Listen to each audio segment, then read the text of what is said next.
السلام عليكم. النهارده جايين نتكلم عن اس واي ام اس ار، اكتر سكوتر الناس اتكلمت عليه واكتر سكوتر فعلا يستاهل ان احنا نتكلم عليه. البايك 150 سي سي، بيطلع حوالي 10 ونص حصان وجانته 16. تعالى هنا نتكلم عن الحته دي ونفرطها كده. السكوتر مش ضعيف، السكوتر فعلا عزمه كويس جدا، مع انه 10 ونص حصان بس كان بيجمع بسرعه جدا، زائد ان التوب سبيد بتاعته كويسه، بيوصل 100 100 شويه احسن من حاجه زي مثلا الفيستا 200 اللي هو المفروض على الورق اعلى منه بس كان على اكسلريشن مش قد كده. الجنط 16 بيديك اداء احسن في الطرق المكسره والشوارع بتاعتنا. خامات السكوتر محترمه جدا، يعني تعرضت كتير قوي ان البايك يقع على جنبه او كده والاقي لا مفيش حاجه، السكوتر في المجمل سليم، كخامات كويسه جدا. الموتور انا شايف ان هو من اكتر السكوترات اللي موتورها فعلا ينفع تشتغل بيه. انا اشتغلت بالسكوتر ده، كنت بوصل بيه اوبر وكريم، كان بيركب ورايا اوزان تقيله جدا وكان ما بيشتكيش وما بيقوليش لا، وكان عامل معايا 24000 كيلو وما كنتش عامل له اي عمره او اي حاجه. فلا فعلا هو سكوتر يديك اداء كويس جدا. كنت بروح بيه مشاوير بعيد جدا، كنت بروح بيه اكتوبر من امبابه، اروح بيه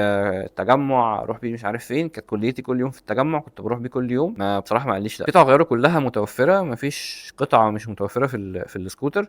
هتلاقي منها الاصلي وهتلاقي منها التقليد. خدمه ما بعد البيع انا شايف ان في اس واي ام هي متفوقه، عشان كده السكوتر سعره عالي شويه. طب ايه مشاكل السكوتر؟ المشاكل السكوتر اللي انا واجهتها ان هو وزنه ورا قوي، فبحس ان هو من قدام هيرفع بيحصل. انا كنت بحس بكده لما باجي مثلا على طريق سريع شويه هوايه. طبعا مش ثابت ومش احسن حاجه على الطرق السريعه، لان هو خفيف وهو اصلا 150 سي سي، فمش بيديك الباور الكافي، بس كان كويس طبعا مش وحش. اسوأ حاجه في السكوتر ده هي قعدته، بجد الكرسي بتاعه سيء جدا. يعني انا ما جربتش ان انا اعدل الكرسي عند حد مثلا ليه في القصه دي، بس بجد السكوتر ده اسوأ حاجه فيه الكرسي بتاعه، واسوأ حاجه فيه قعدته. يعني انت بتبقى رجلك لتحت، انا واحد طويل شويه فبجد رجلي بتخبط في الجدون لو جيت اخد غرزه مثلا ولابس كوتش عالي، فانت لو طولك فوق ال 185 مثلا فانت هتتعذب شويه في السكوتر ده. دي كانت من اكبر المشاكل اللي انا واجهتها فيه بجد. مساحه التخزينيه مقبوله، يعني عاديه زي اي سكوتر لقيته. مساحه التانك كويسه، كانت بتقضي الغرض معايا، ما فيهوش احتياطي. طبعا المؤشر بتاع البنزين طبعا على طول مهيس، ده في اي سكوتر واي موتوسيكل. يعني الشنطه اللي قدام ملهاش اي لازمه بجد خالص، مش مفيده نهائي يعني، كستورج ملهاش لازمه. بس في المجمل انا ما واجهتش فيه مشاكل تضايق. دلوقتي انا شايف ان هو سعره غالي بصراحه، 100000 جنيه مثلا على السكوتر ده، شايف هم كتير. بس في نفس الوقت هو سكوتر اعتمادي، فانا عارف انت تحس انت حيران شويه. يعني سكوتر مثلا اعتمادي لدرجه ان انا كنت بوصل بيه ناس وبتاع وامشي بيه، وكنت ماشي مثلا 12000 كيلو على السير والبقر وما غيرتهمش.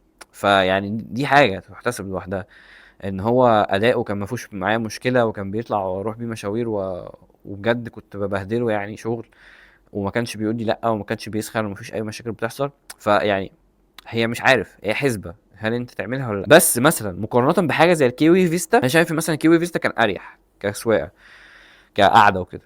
باور لا، اضعف بكتير، حتى بعد ما ظبطت الكاربريتور بتاعه وكل حاجه، لا هو ستيل اضعف. خامات الاس واي ام كانت احسن. اظن خدمه ما بعد البيع طبعا في اس واي ام احسن كشغل.